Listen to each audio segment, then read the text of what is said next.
Okay, murakoze. Ku busanzwe nyine habaho ibyiciro by'imikurire y'umwana mu bigendanye na rangaje cyangwa se muri communication. Umwana muto utaragira umwaka n'igice akenshi usanga uburyo bwo kuganira cyangwa se bwo kwerekana icyo akeneye buza mu buryo bwo kurira. Umwana ararira, umubyeyi akaba yamenya ngo umwana afite ikihe kibazo.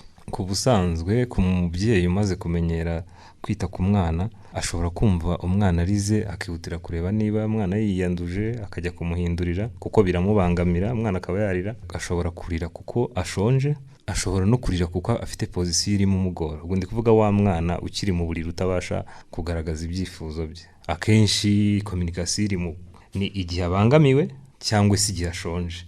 Ubwo rero umubyeyi aba ashobora kugira kumva yamarira y'umwana akihutira kujya kureba. Kimwe nuko kurira ku mwana bishobora no kuba bimurimo kugira ngo mu kanwa cyangwa se mu bihaha byiwe havuke ikintu cyo gukoresha umwuka. Kurira k'umwana buri gihe ntago biba ari bibi kuko ashobora no kurira gusa kugira ngo mu muhogo yewe mu bihaha byiwe hakore neza. Nyuma y'umwaka n'igice cyane cyane abana b'abakobwa nibo bavuga mbere, umwana bashobora noneho kuvuga akaba yatanga ubutumwa bw'icyo akeneye. Niyo mpamvu guhera ku mwaka n'igice umubyeyi akwiye kugerageza kuganira n'umwana. Nubwo abavuga mu buryo budasobanutse neza nk'umuntu mukuru, ariko we nk'umubyeyi umaze umenya icyo arimo kubwira. Twigiye imbere gato tugere kuri wa mwana ushoboye kwivugira. Hari abana nyine aza akakubwira ati ndashaka iki. Ega na kuriya kurira kuba mutoya no kwivugira. Ahubwo rimwe na rimwe muri kuriya kwivugira hari igihe umubyeyi ashobora kugufata nabi. Ugasanga uko umwana arize buri gihe urashaka kugira ibyo uhita umukorera. Ntago ariko bimeze. Ukwiye kureba ngo umwana wanjye nimba arize ndaza ndebe ngo ese yiyanduje, arashonje se cyangwa se ararwaye. Niba ibyo bitatu nta kibazo kirimo, mureke kuko ntuzi impamvu ziwe.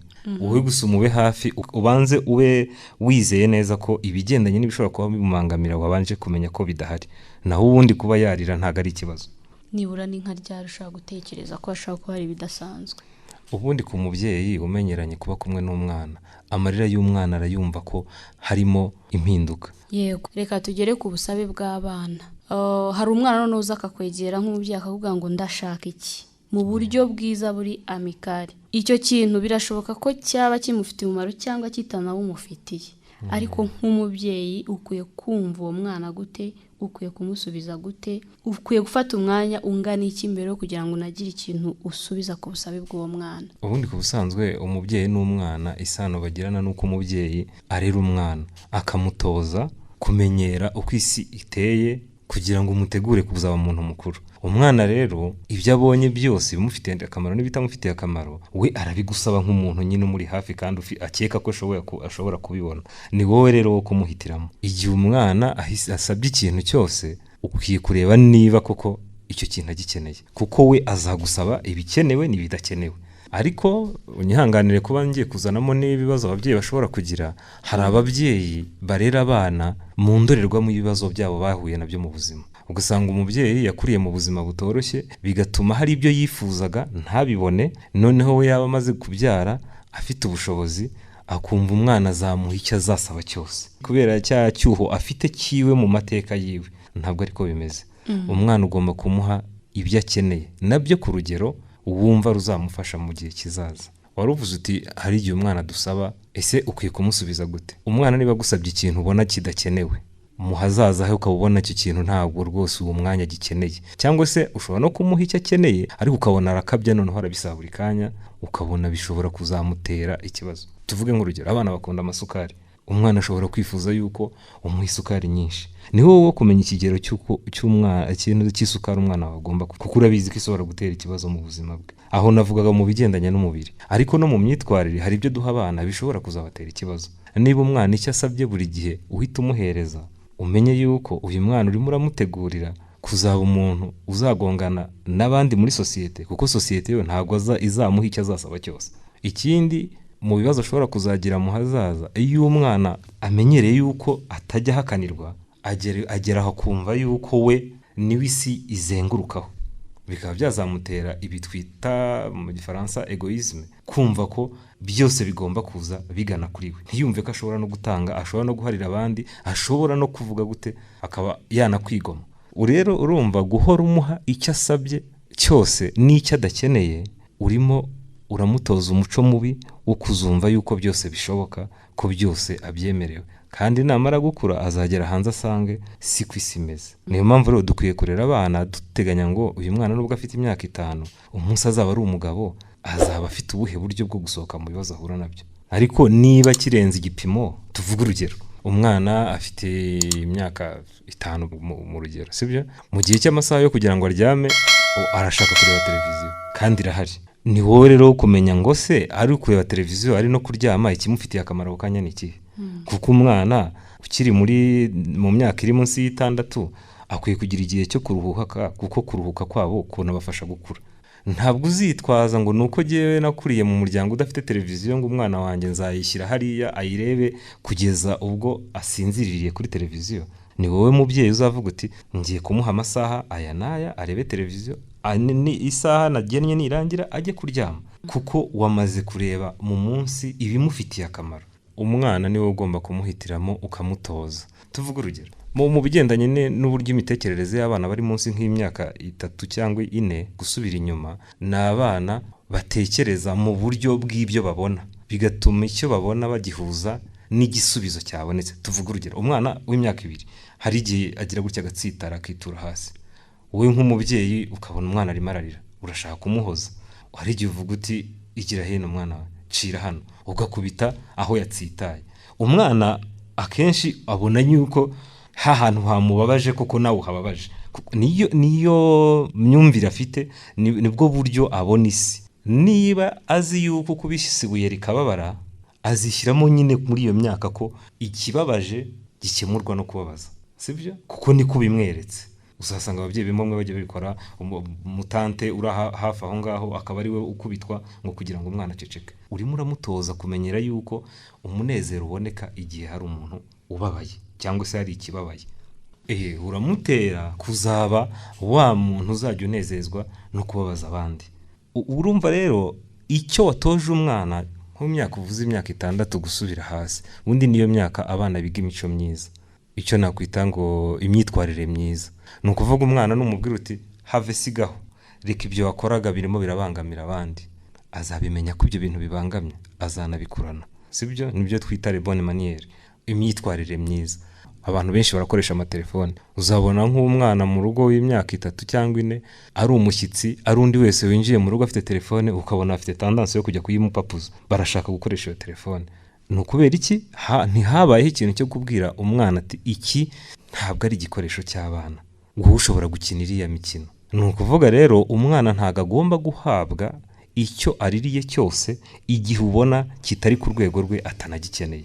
Ubwo harimo za ngero z'umushyitsi wari utubwiye uti umwana ashaka gushaka gushegera by'umushyitsi wese, turafatana za ngero z'umwana mushaka kugendana, ugasanga aho umuciye wose arashaka gufata ikintu aciyeho, rimwe na rimwe ntunafite ubushobozi bwo kukishyura. Wa mwana uri butavuye ku ishuri akaza yarakaye, ukabona aranarira, wamubaza ikimuriza akakubwira ko ari uko adafite ikintu yabonanye runaka kandi agikeneye. Uyu mwana usaba ibintu mu buryo buri aggressive, mu buryo bw'amahane, mu buryo bwo kurema intambara, uyu mwana we biba byarapfiriye he mbere na mbere. Hanyuma wakwiye kwakirwa ate? Kuko natwe hari igihe duhita turakara nk'ababyeyi, wakwiye kwakirwa ate? Akenshi hari ukuntu twebwe dutera umwana kugira imyitwarire mibi, hanyuma yatangira kuremera tukaba ari twe turambirwa. Umwana niba waramumenyereje ko icyo asabye cyose n'ikitamufitiye akamaro ukimuha, bizagera igihe agusaba ibyo udashobora kubona, sibyo? Anagusabe n'ibidahari. Icyo gihe rero ni wowe warateye ikibazo. Ni nayo mpamvu nagira abantu inama yuko umwana gerageza umuha icyo akeneye. Icyo adakeneye wikimuhakanira, wikimwima mu munabi no kumutonganya. Oya, habeho ikintu cyo kuganira. Umbwira uti mwana wanjye iki uri musaba ntabwo ari icy'abana, cyangwa se ukavumubwira nyine impamvu ituma icyo kintu utari bukimuhe nubwo gihari, kuko kitari ku rugero rwe. Ibi bintu bizatuma habaho ikintu cyo kuzajya mugirana ibiganiro byubaka. Umwana azamenyere no kuba yanagerageza gukomveka, sisi tunavuga mu Kinyarwanda, nibyo kubikumvisha kubikumvisha. Hari igihe umwana atangira gusaba ugatangira umuhakanira, ariko akaza we gusobanura impamvu y'icyo arimo asaba, ukumva we ntiwanagitekereza uko wakivuga, ukaza gusanga ko umwana agikeneye. Ni byiza rero yuko umwana iyo agusabye ushobora kumubaza uti kubera iki, kandi umwana kuva ku myaka 2 umwana bashobora kugusobanurira impamvu ikintu agishaka. Igihe rero hatabaye ikintu cyo kumenyereza umwana gusobanura icyo arimo ashaka, niho hahandi nyine usanga umwana yibyimbije, mwese mukarebana uyu mwana se byagenze gute, ukaza kumenya nyuma ko hari undi mwana bigana cyangwa se bahoranye ufite icyo wadafite. Si byiza, kuko ibi bintu bimugiraho n'ingaruka mu mibanire y'abandi yamaze gukura. Kuko ibaze nawe umuntu ujya mu kazi, aho kugira ngo asabe icyo akeneye kuba mukuriye, ahubwo akibyimbya n'akazi akanga kugakora, mukazamenya ko icyari cyabuze ari ikintu runaka, nawe urumva ntago bikunda. Ibintu byose rero biva muri ya myaka navugaga, kuva ku buhinja kugera ku myaka 6, niyo myaka abana biga imyitwarire myiza, bakamenya ngo iyo umuntu akoze gutya bigenda gutya. Uri kwibaza uti rero tuvuga umubyeyi atangiye kubona yuko atabikoze neza, none umwana asigaye aza mu myitwarire ubona idahwitse, asaba ibintu mu marira, asaba ibintu mu mahane. Nta riba rirarenga, ushobora kwegera umwana ukamubwira uti rero icyo nsabye uri murira, ngiye kukikwima kuko uburyo wansabye atari bwiza. Ugende wicare utekereze uburyo wabinsaba neza, kuko ibyo uri munsaba nshobora kubibona. Yumve yuko igitumye utakimuhaye ni igihano cy'imyitwarire itari myiza, kugira ngo amenye ko iyo myitwarire no hanze itazamufasha. Sibyo? Noneho uyu mwana ashobora gusa n'uwibyimbya karakara, kuko nyine urimo uramucutsa kuri ya myitwarire itari myiza. Ariko murabizi nyine gucutsa ni urugendo, ntabwo wabikora ako kanya ngo bite bikora. Ariko ku mwana ntibinatinda, umwana ni umumenyereza yuko akwiye kugirana ikiganiro nawe. Uzasanga usibye n'ibyo gusaba gusa, uzasanga n'amakuru y'uzajya yamenya neza, umenye uko yiriwe, umenye uko abayeho, umenye ibyo akunda, umenye ibyo yanga, kubera ko nyine muganira. Hari ikindi nanone abana bakunze kurakarira, ariko ababyeyi tukagihosha dukora ibindi biteye ibibazo. Umwana niba ashaka gukina nawe, biraterwa n'imyaka afite imyaka 2, afite umwaka n'igice, afite imyaka 3, akabona wowe urahuze urarangaye uri kuri telefone. Ushobora kubona umwana atangiye kurira kuri telefone, ushobora kuba urangariye mu kuba uri muganiriza abandi, ukabona umwana ararize. Gerageza umuha umwanya, ntuhite ureka ibyo wari urimo, ariko mu buzima ugomba kwereka umwana wawe ko iyo uhari uba uhari koko, iyo udahari akamenya kuguha wa mwanya, kuko azi yuko hari iyindi mpamvu itumye udahari. Umwana nuko umuprograma, nuko umushyira muri gahunda, umwana akamenya ngo iyo ababyeyi banjye banyemereye iki koko baragikora, iyo banyangiye iki nta yindi mpamvu, ubwo nyine kiba kitakunze. Ni ryari umubyeyi akwiriye kugira reaction zirimo nawe uburakari n'amahane kuri kese z'aba bana barema intambara mu kugira ngo babone ikintu? Ubundi ukuntu bivuze, nta mubyeyi ufite uburenganzira bwo kurakarira umwana ngo agire amahane. Oya, nta mpamvu n'imwe ikwiye gutuma ugira umujinya n'uburakari ku mwana wawe ku bintu akoze, ku buryo umugiraho umujinya gutyo. Kubera iki? Rega hari igihe abantu bashaka gusarura aho batabibye.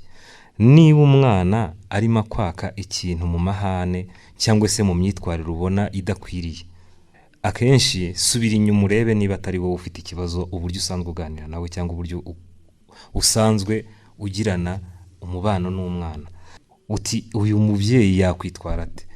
Niba bikubayeho rimwe, uzihangana bigusebye kuko binakubabaze, ariko umenye yuko iyo ni intangiriro y'imyitwarire mibi umwana azakomeza kugira, nutabigarura ngo utangire uganire neza n'umwana, umubwire uti mwana wanjye, ntabwo nshobora kugukorera ibi kuko impamvu iyi n'iyi. Utangire umenyereza umwana wawe kugira ngo muganire, habeho ikiganiro mbere yo kugira ngo mufate icyemezo. Gukubita umwana nk'uko wari ubivuze cyangwa kumurakarira cyane, nta cyiza kibirimo, kuko uramutera irindi hungabana. No mutera irindi hungabana noneho agutinye, bizatume noneho